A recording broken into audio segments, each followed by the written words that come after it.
My name is Lisa. I am 35 years old. I work in a small office in the city. I sit at a desk and type on a computer all day. My life used to feel simple.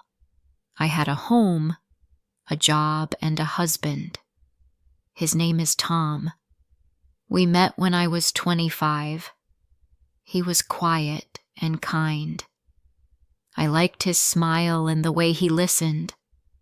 We dated for 1 year, then we got married. In the beginning, everything felt special.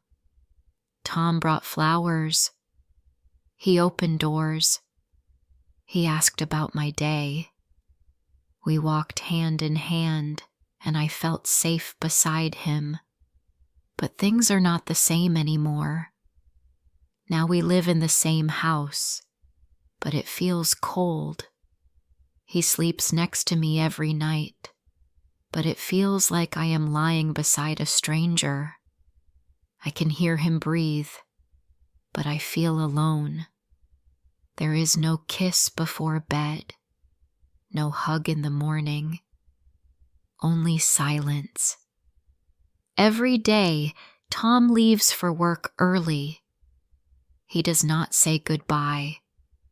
He does not ask if I slept well. He just picks up his bag and walks out the door. In the evenings, he comes home late. Sometimes he eats dinner. Sometimes he says he already ate with someone else. I do not ask who. Last Thursday, I made pasta. It was his favorite. I waited until 9 p.m., but he did not come. I sat at the table and watched the clock. At 10:30, he finally walked in. I stood up and said, "Hi." My voice was soft. He looked at me and replied, "Hi," while taking off his shoes. I told him, "I made pasta." He looked at the kitchen, then said, "I'm not hungry," and went to the bedroom. That night, we lay in bed, back to back. I could feel the space between us. I closed my eyes and listened to the quiet. I felt tears in my throat, but I did not let them fall. I turned away from him. I think he turned away too. In the morning, he got up, took a quick shower, and left. No good morning. No take care. Just the sound of the front door closing. I sat on the bed and looked at the wall. I did not move for 5 minutes. At work, I made mistakes. My mind was not with me. My boss asked me to check a report. I forgot to save it. I had to do it all again. My hands felt cold. I could not stop thinking about Tom. Was it my fault? Did I stop being interesting? Did I stop being pretty? That evening, I wanted to try again. I bought chicken and vegetables. I cleaned the house. I wore a nice blue dress he once said he liked. I even wore the same perfume I used years ago. I cooked a warm dinner. I lit a small candle and waited. Tom came home at 8:45. I smiled and said, "I made dinner. Your favorite." He looked at the table and said, "I'm tired. I'll eat later." Then he sat on the couch and stared at his phone. I sat across from him and said nothing. I picked up my fork and ate alone. The food was warm, but my heart felt cold. I kept looking at him, hoping he would say something. He didn't. After dinner, I sat next to him on the couch. "Tom," I said. He didn't look up. "Do you still love me?" I asked. He turned his head and looked at me. His face had no emotion. "Why do you ask that?" he said. "Because you don't talk to me. You don't touch me. You don't see me," I said. He stood up and replied, "I'm tired. I don't want to talk about this now." He walked away and closed the bedroom door. I sat there, looking at the floor. I felt something inside me break. It didn't make a sound, but I felt it.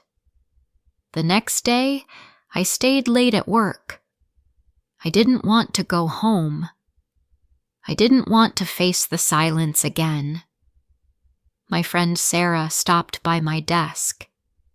She looked at me and said, "You look tired." "I'm just busy," I said. "You also look sad," she said. I looked down. I didn't know how to reply. "Do you want to talk?"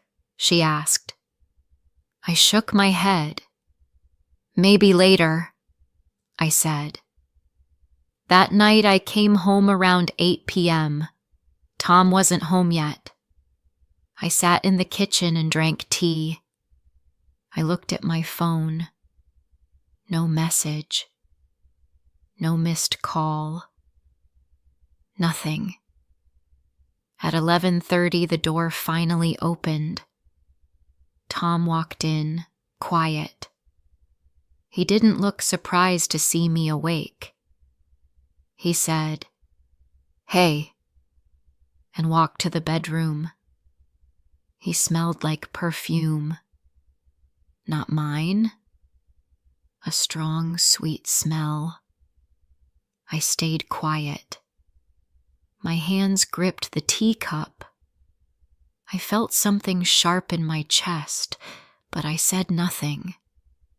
I followed him to the bedroom and lay in bed. He turned off the light and lay down beside me. The bed felt too small and too large at the same time.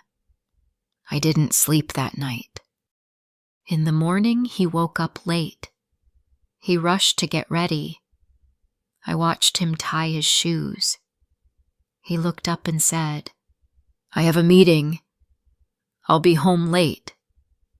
I nodded. He grabbed his bag and left.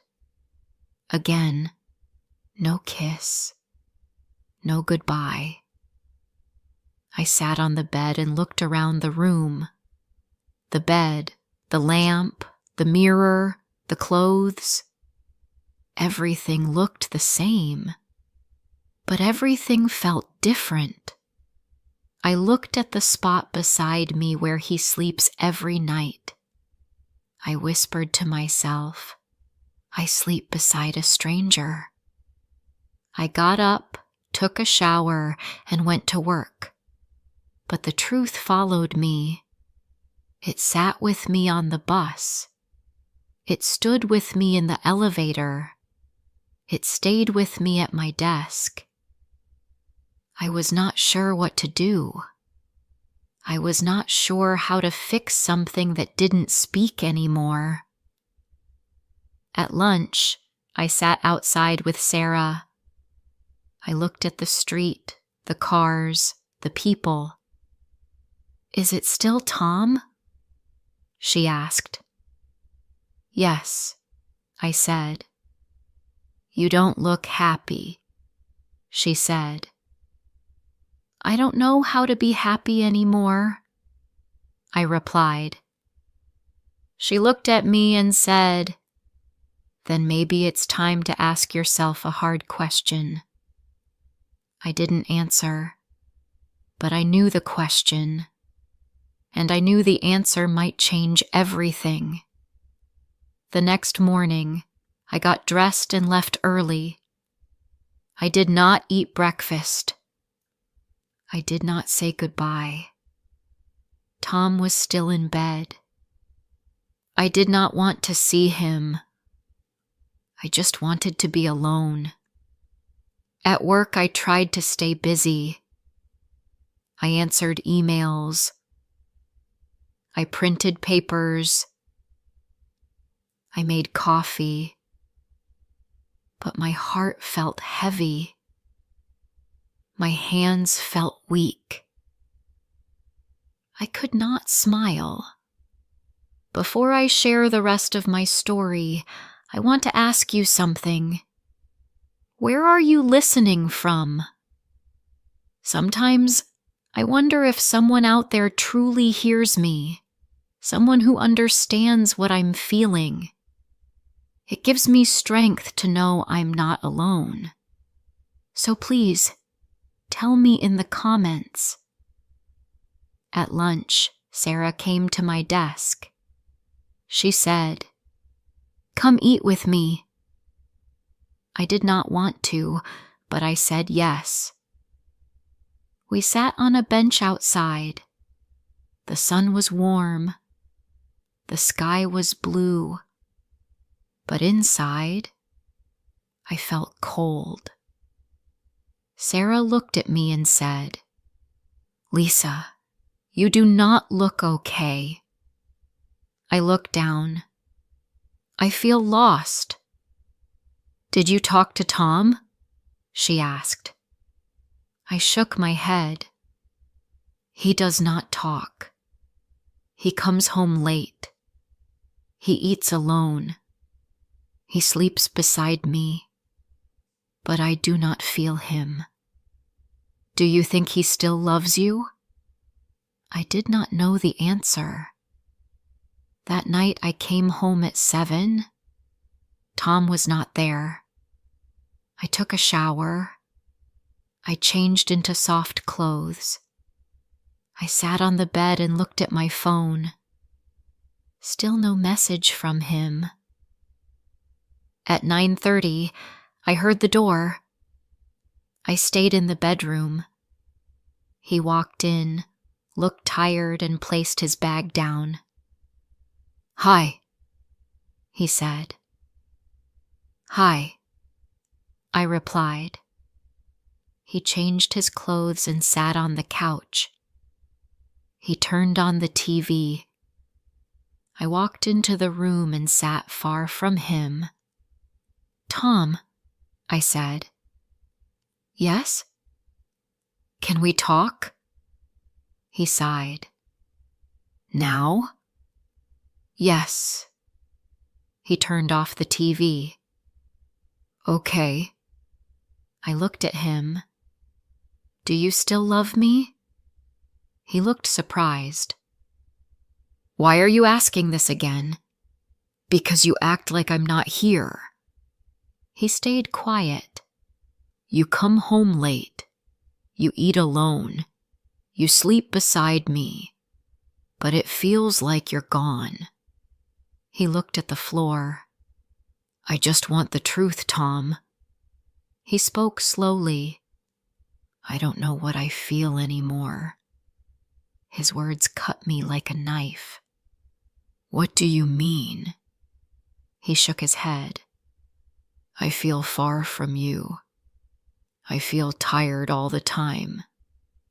I don't know how to fix this. Do you want to fix it?" He did not answer. That silence said more than words. I stood up and walked to the bedroom. I lay down. My eyes filled with tears. He didn't follow me. He just sat there. That night, I did not sleep. I closed my eyes, but my heart stayed awake. The next day, I took the afternoon off. I told my boss I was not feeling well. I walked to a small park. I sat on a bench and looked at the trees. Old people walked past. Kids played on swings. Everyone looked full of life. But I felt empty. I thought about the past. I thought about our first date. I wore a red dress. Tom brought me flowers. He looked nervous and sweet. We laughed at the same jokes. He called me his person. I thought we would grow old together. But now, we were just quiet people in the same house. My phone buzzed. It was Sarah. "How are you feeling?" I typed, "Like I live with a stranger." That night, I made soup. I placed 2 bowls on the table. I waited. Tom came home at 8:15. He looked surprised. "I made dinner," I said. He sat down. "Thanks." We ate in silence. After a few minutes, I spoke. "Tom, I want to try. Do you?" He looked at me. "I don't know." I said, "You need to know." He stood up and said, "I'm sorry. I can't do this now." He walked to the bedroom and closed the door. I sat alone and looked at my bowl. The soup was still warm, but I felt frozen. That weekend, I stayed in. I cleaned the house. I did the laundry. I baked bread. Tom was home, but we did not talk. He watched TV. He played with his phone. He left to get coffee. He came back with none for me. I sat on the bed Sunday night and looked at the wall. This is not love, I thought. On Monday morning, I packed a small bag. I took a few clothes.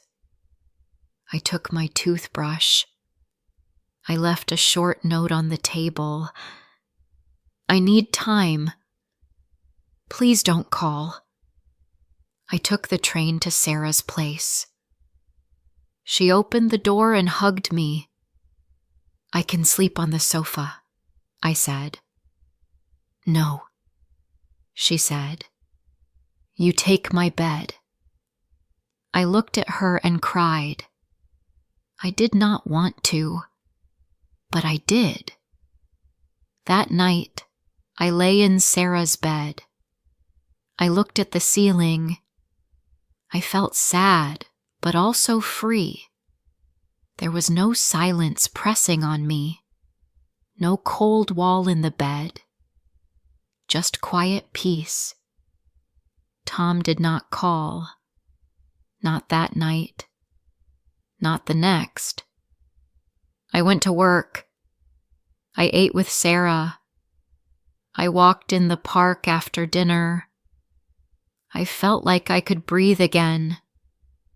After 3 days, Tom sent a message. "Can we talk?" I stared at the screen for a long time. I didn't reply. I looked out the window. The city lights were soft. My chest felt tight, but I also felt strong. For the first time in years, I was listening to myself. That night, I sat by the window. I looked at the street lights. Cars passed. People walked. Life moved on. I held my phone, still looking at Tom's message. He wanted to talk, but I didn't know what to say. I stayed at Sarah's place for one more night. She made tea and told me, "You don't have to go back just because he asked." I nodded. "I know. I just feel tired. Everything feels heavy." "You don't have to decide now," she said. "Take your time." The next morning, I woke up early. I sat in the kitchen with a cup of coffee. I thought about my life, about Tom, about the love we used to have. It was real once, but it felt so far away now. It felt like another life. I looked around Sarah's small apartment. It was quiet, clean, warm. I felt safe there, but I also knew I couldn't hide forever. That afternoon, I texted Tom. "We can meet. Just talk. Nothing more." He replied fast. "Okay. At home? 7 p.m.? Okay." At 6:30, I stood outside our door. My heart beat fast. I held my bag close. I didn't know if I was ready. I didn't know what I wanted to hear. I opened the door. Tom was already there. He looked different. Not sad. Not angry. Just quiet. He said, "Hi." I said, "Hi." I walked in and sat on the edge of the couch. Tom sat across from me. For a long moment, no one spoke. Then he said, "Thank you for coming." I nodded. He looked down and said, "I've been thinking a lot." I waited. "I was not kind to you. I was not present. I made you feel alone. I know that now." I looked at him. His voice was soft. "I didn't know how to talk about my feelings, so I said nothing. That was wrong. I just stopped trying." I felt something rise in my chest. I said, "You didn't just stop trying. You stopped seeing me. I was there. Every day. And you walked past me like I was part of the wall." Tom looked like he wanted to cry. "I know," he whispered. "It's not just your fault," I said. I also stayed quiet. I waited. I hoped. I wanted you to notice me, but I never told you how much it hurt. He wiped his face. "I was afraid of hearing that you were unhappy, afraid of the truth." I said, "But the truth came anyway. It always does." He looked at me. "Lisa, I miss you. I miss what we had. I want to try again, if you'll let me." I sat still. I thought about all the quiet nights, the lonely dinners, the empty space beside me in bed. I looked at the couch, at the table, at the floor.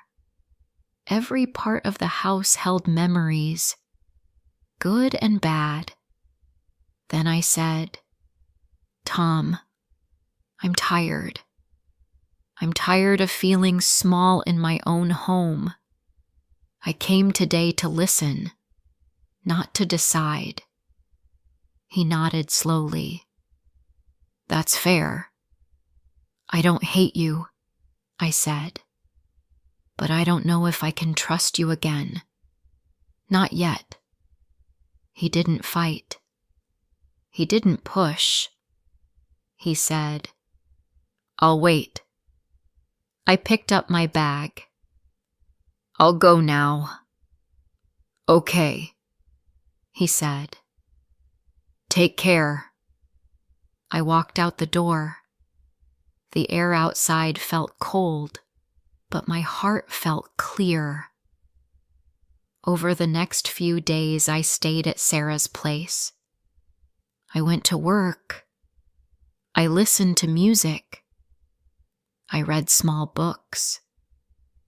I talked more. I smiled more. Sometimes I cried, but the pain started to feel lighter. One evening, Sarah asked, "Do you think you'll go back?" I said, "I don't know. Maybe. But not as the same woman. Not with the same silence." "You're stronger now," she said. "Maybe," I said. "Or maybe I just remember who I was before." The next weekend, I met Tom again. This time, we went to a small coffee shop near the park. He looked nervous. I sat across from him. He said, "I started seeing a counselor. Just one session so far." I was surprised. Why? To learn how to talk, how to listen, how to fix the parts of me that forgot how to care. I nodded. "That's good. I'm not asking you to move back now," he said. "I just want to be better." I looked at his eyes. "Not for me. For yourself." "Yes," he said. "For myself. And maybe for us." We sat in silence for a minute. It was not a heavy silence. It felt honest. I said, "I'm still hurt, Tom. I'm still unsure." "I understand. Sometimes I still feel like I slept beside a stranger." He looked down. I was that stranger. We finished our drinks. He said, "Can I see you again?" "Yes," I said, "but slow."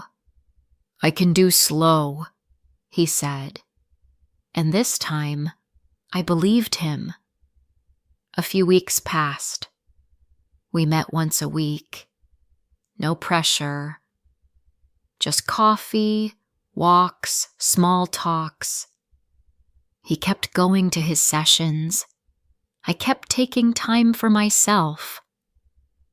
One Sunday he said, "You look lighter." "I feel lighter," I said. That night, I looked at a photo of us from years ago. We were laughing. We looked young. I didn't cry this time. I smiled. Tom sent a message. "Thank you for giving me a chance to change." I replied, "It's not a second chance. It's a new one." We were not back to normal. Maybe we never would be. But we were not strangers anymore. We were two people learning to speak again, to hear again, to feel again. If you liked my story, please like, comment, and share. More simple and emotional stories are coming soon.